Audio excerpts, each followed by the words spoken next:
मैंने नारुतो और बोरुतो की काफी सारी थ्योरीज बनाई है। सासके के फ्यूचर से लेके हिमावारी के पावर अप से लेके ऐसे बंदे के बारे में मैंने थ्योरी बनाई है जिसके बारे में बस एक बंदे को पता था, लॉर्ड जाशीन। हाँ, मैंने उससे भी थ्योरी बनाई है, बट आज की थ्योरी इन सब के ऊपर होने वाली है। आज की थ्योरी सुनने के बाद तुम लोगों को समझ आ जाएगा कि जो तुम फाइट देख रहे हो बोरुतो कवाकी की, वो एक्चुअली में एक डिस्ट्रैक्शन है। आज की थ्योरी वीडियो देखने के बाद तुम लोगों को समझ आ जाएगा कि नारुतो का कुरमा लूज करना बहुत बड़ा प्लान था और ये शुरू से करा गया था। इसका बहुत बड़ा रीजन था जो सब लोगों ने मिस कर दिया। और तुम लोगों को पता लगा कि नारुतो यूनिवर्स के अंदर हमारा फाइनल विलन कौन होगा। जैसे नारुतो शिपुडन के अंदर हमें लगा था पहले वो मादरा है, वो नहीं निकला, फिर लगा ब्लैक जेत्सु है, वो भी नहीं निकला, फिर पता लगा वो कागुया थी।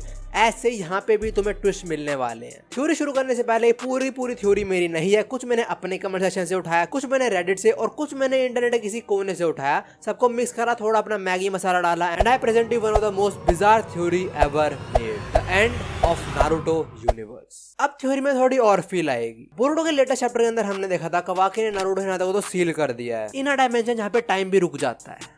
डैम, मैंने थोड़ा पढ़ा और मुझे याद आया कि ये तो सेम इश्की भी यूज करता था, जहाँ पे इश्की अपना कुछ न कुछ सामान शोर करता था और इस जगह को डाइकोटन बोलते हैं। आई होप मैंने इसको सही प्रोनाउंस करा हो। लेट्स अस्यूम नारुतो इस टाइम 40 की एज का है और इस टाइम सील हो गया इधर, तो अगर नारुतो 5 साल बाद भी यहाँ से वापस आएगा तो 40 की एज का ही रहेगा। नारुतो एग्जैक्ट 40 वाली कंडीशन के अंदर वापस आएगा। नारुतो यहाँ तो सील करने के बाद कवाकी निकल गया अपने हंट पे सारे उत्सुकी को मारने और उसने पहला टारगेट इसको बनाया बोरुतो को। देखो एग्जैक्टली उसका टारगेट बोरुतो नहीं है, पर बोरुतो के अंदर मोमोशिकी है, इसलिए वो बोरुतो टारगेट कर रहा है। और जिस चीज का नारुतो के फैंस को 6 साल से वेट था वो चीज फाइनली हो गई। कवाकी ने फाइनली बोरुतो की आई पे स्कार मार दिया। अब ये सब होता है लेटेस्ट चैप्टर के अंदर और लेटेस्ट चैप्टर की ये रही वीडियो। कवाकी कंप्लीटली बोरुतो को मार दे उससे पहले कुछ लोग आ गए थे बोरुतो की जान बचाने, कोनोहामारू, मित्सुकी, शिकमारू और सासके, जिन्होंने कवाकी को रोक नहीं दिया बट उसको सील कर दिया काइंड ऑफ कि वो अपना कुछ भी अटैक भी यूज ना कर पाए। बट तभी एक ऐसी चीज हुई जिसने बहुत सारे नारुतो फैंस को कंफ्यूज कर दिया। उसी टाइम मोमोशिकी अवेकन होता है और वो कवाकी की जान बचाता है इन लोगों से। बेसिकली वो हेल्प करता है कवाकी को वहां से एस्केप करने में। बहुत लोग कंफ्यूज हुए कवाकी मारना चाहता है मोमोशिकी को और मोमोशिकी बचा रहा है कवाकी को। साला ऐसा क्यों? जब मैंने चैप्टर पढ़ा था मेरे पास बस एक ही रीजन था कि मोमोशिकी कवाकी को 10 डेज को खिलाना चाहता है ताकि वो डिवाइन फ्रूट बना ले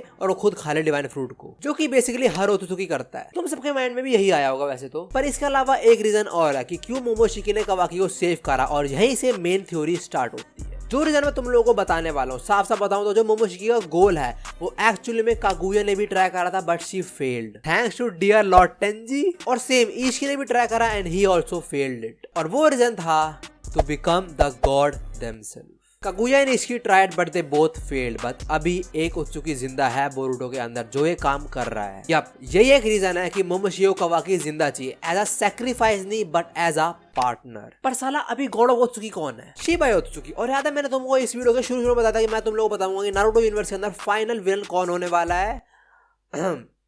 सुनते जाओ। आइडो डायमंड के पास जो पावर है वो कम्प्लीटली ब्रोकन, और पावर किसकी है? शिबाए की। इन पावर को नाम दिया गया शिनजुत्सु। और हमको ये बात किसने बताया कि ये दो पावर शिबाए की हैं? मोमोशिकी ने। आइडो डायमंड साइबॉर्ग हैं पर उनके अंदर पावर डाली गई है, और पावर डाली किसने? आमाडो ने। उसको कहां से मिली है पावर? उसको बेसिकली जीगा ने हमारे शिबाए गॉड ऑफ ओत्सुकी की बॉडी प्रोवाइड करवाई थी कि इससे पावर निकाल के इन दोनों में डाल। पर एक सेकंड, शिबा की बॉडी है तो साला शिबा कहाँ पे है फिर? याद करो हमें बताएगा कि शिबा ने इतने सारे डिवाइन फ्रूट खाए हैं और वो इतनी बार कारमा प्रोसेस से होकर गया है कि वो इतना पावरफुल हो चुका है कि वो अलग ही डायमेंशन में जा चुका है। मतलब वो अपनी बॉडी छोड़ गया, ये अलग ही लेवल पे खेल रहा गेम। चलो प्लान हमारे जिगन का ही था आइडो डायमंड को बनाने का, पर उसने दोनों को बनाया क्यों? अर्थ के ऊपर का टेक ओवर करने के लिए? No no no, but to stand a chance against Shibai Otsuki. हम इस वीडियो में आगे जाने से पहले I have a question for you all. क्या तुम लोगों ने कभी बिना कुछ एफर्ट करे पैसे कमाने का सोचा है? तुमने सोचा तो हो गई, और तुम्हारी सोच को आज मैं सच कर देगा। I am presenting you Honeygain app, जिसको तुम्हें अपने बैकग्राउंड में बस चलने देना है और चांदी ही चांदी। अब हनीगेन यूज करने के बाद तुम टॉप 10 रिचेस्ट पर्सन के अंदर तो नहीं आने वाले, बट सिर्फ तुम नेटफ्लिक्स या स्पॉटिफाई या फिर हमारा क्रंची रोल जहाँ पे तुम एनिमे देख सकते हो, तुम उसका इजीली सब्सक्रिप्शन खरीद सकते हो। लीगली एनिमे को देखोगे फिर तुम लोग फ्री में। अगर तुम्हारा और मन कर रहा है कि साला और पैसे कमाना है, अपने फैमिली फ्रेंड्स को रेफर करो, जितना वो लोग कमाएंगे उसका 10% तुम्हारे पास, इजी मनी। बिल्कुल सही सवाल। व्यू भाई से आपको यूज कैसे करें हम? तुम्हें करना है बस एक स्टेप, हनीगेन इंस्टॉल करो और उसे बैकग्राउंड में चलने दो, दैट्स इट। तुम लोग हनीगेन से पैसा कमाओगे अपना इंटरनेट कनेक्शन थोड़ा शेयर करके। इंटरनेट कनेक्शन शेयर हो रहा है व्यू भाई, डेटा को दिक्कत हो सकती है हमारे, बिल्कुल भी नहीं। Honeygain is trusted. हनीगेन बिल्कुल गूगल की तरह जो वेब मॉनिटरिंग करता है बट कंपनीज के लिए। सो हाँ, घूम फिर के इससे फायदा तुम लोगों को ही होने वाला है। अब किस बात का इंतजार है, करो ना इंस्टॉल। क्या कह रहे हो, कुछ और भी चाहिए? डिस्क्रिप्शन खोल लो, उसमें तुम्हें एक लिंक मिलेगा हनी गेन का, वो मेरा तुम्हारे व्यू का पर्सनलाइज लिंक है, और कोड यूज करना व्यू, उससे तुम्हारे अकाउंट में इजी $5। अकाउंट बनाना ही बहुत इजी है, फेसबुक गूगल किसी भी लॉगिन करो, बन गया अकाउंट। $5 मिल रहे हैं शुरू में। पता है $5 कितने होते हैं? 410 रुपए। जाओ कमाओ। तो होम इस हनी के जरूर यूज करना, और चलते हैं अपनी थ्योरी की तरफ। और जीगन ने आइडोडामन को बनाया तो ठीक, पर उनको सील क्यों कर दिया था फिर? क्योंकि कुछ टाइम के अंदर वो अपनी पावर यूज करते करते जीगन से भी ज्यादा स्ट्रॉन्ग बन गए थे, इसलिए उनको सील करना पड़ा। मतलब समझे कुछ? एक ओत्सुकी जो हमारे 2 स्ट्रॉन्गेस्ट शिनोबी को कुत्तों की तरह पेल रहा है, वो बस एक गॉड की 2 पावर के सामने नहीं टिक पा रहा। 2 पावर से मेरा मतलब आइडो डायमंड की पावर है, तो बेसिकली शिबाई की ही। और मोमो को भी इन सारी पावर के बारे में सब कुछ पता है, वही हमें बताता है बेसिकली। तो अब तुम लोग समझे कि क्यों मोमोशिकी को जिंदा चे कवाकी एज अ पार्टनर, ताकि वो स्टैंड कर सके शिबाई के अगेंस्ट। शायद से नारुतो यूनिवर्स के अंदर भी एक सेफ फॉर्मूला अप्लाई होता है कि अगर किसी को नया गॉड ऑफ ओत्सुकी बनना है तो उसको पुराने को हराना पड़ेगा या उससे ज्यादा पावरफुल बनना पड़ेगा। ये एग्जैक्ट सेम चीज हमने होती हुई ब्लीच के अंदर भी देखी है। जिसको भी नया कनपाची बनना होता है वो ओल्ड को मार के नया कनपाची बनता है, और ये चीज शो भी करता है कि नया वाला कनपाची जो है वो पुराने से ज्यादा स्ट्रॉन्ग है, तो वो वर्दी है इसका रोल का। पर अब मैं चीज बोलने वाला हूँ जो मेरी ही थ्योरी को गलत प्रूफ कर देगी, और बात यह है कि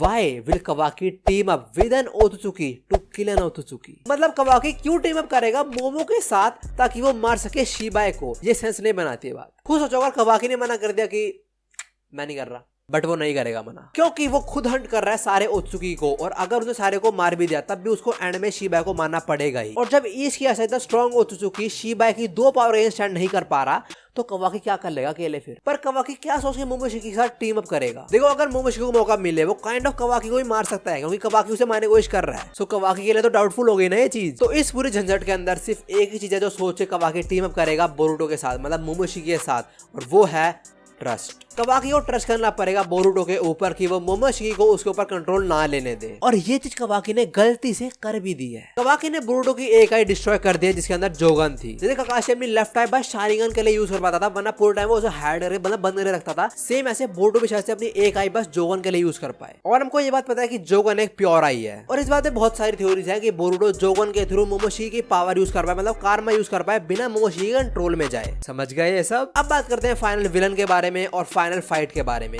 फाइनल विलन होने वाला है कोड। क्या लगा शिबाई बोलूंगा? देखो कोड इस टाइम रिवेंज की आग में है, और उसके गोल्स क्या है? नहीं, डेंजी वाले गोल्स नहीं है उसके। उसका गोल है जो ओत्सुकी विल होती है उसको आगे लेके जाना, जिसने इशी को मारा उनसे रिवेंज लेना, काइंड ऑफ ओत्सुकी का गॉड ही बनना, यही उसका गोल है। और रिवेंज लेने के लिए वो कौन वहाँ पे अटैक तो जरूर करेगा ही करेगा, और वो अटैक शायद तभी करे जब कवाकी वर्सेस बोरुटो की फाइट हो रही हो इस सीन के अंदर। क्योंकि ध्यान से देखो उस टाइम विलेज भी डिस्ट्रॉयड था, और कवाकी बोरुटो को सील करना चाहता है, मारना नहीं चाहता। तो सील करने के लिए कवाकी विलेज तो डिस्ट्रॉय नहीं करने वाला ना। सो हाँ, डेफिनेटली विलेज पे अटैक और रखा होगा, जैसे हमारे पेन के टाइम पे हुआ था। और मान लो टीम अप हो गया बोरुटो कवाकी का, और अगेंस्ट में कौन है? कोड। कोड तू खत्म हो जाएगा। कोड को ऑब्जर्व करते हैं, उसका नाम है कोड, बट वो खुद ही ईशिया कोड अपने कारमा के अंदर नहीं ले पाया। आयरनी। और यहाँ पे आता है एक बहुत मेजर ट्विस्ट। शिबाई ने इतने सारे डिवाइन फ्रूट्स खाए हैं और इतनी बारों कारमा प्रोसेस से होके गया है। सो व्हाट इफ शिबाई को कोई ऐसा वेसल मिल ही ना रहा हो जो उसकी इतनी सारी पावर को कंटेन कर सके, इसलिए उसको एक अलग डायमेंशन में शिफ्ट होना पड़ा। और यहीं पे आता है हमारा